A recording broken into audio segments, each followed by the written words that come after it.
હિમાલય ઉપર આખી પેસેન્જર ભરેલી બસ, હિમાલય ઉપર પેસેન્જર ભરેલી બસ આમાં વાંકાચોકા રસ્તે રસ્તે ઉપર ચડતી હતી.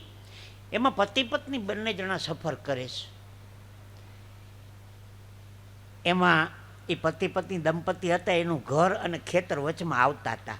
જો એ કંડક્ટરને વિનંતી કરે અને બસ ઊભી રાખીને બંનેને ઉતારી દે તો સીધે સીધું આમ ઉતરીને જવાતું હતું ખેતરે ને ઘરે.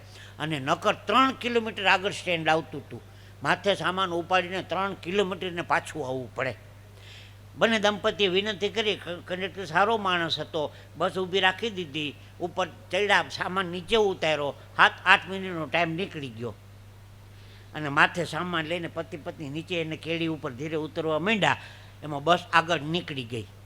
એમાં જોરદાર ભૂસ્ખલન થયું, જબરજસ્ત પથ્થર ઉપરથી પડ્યો સીધો ઓલી બસની ઉપર.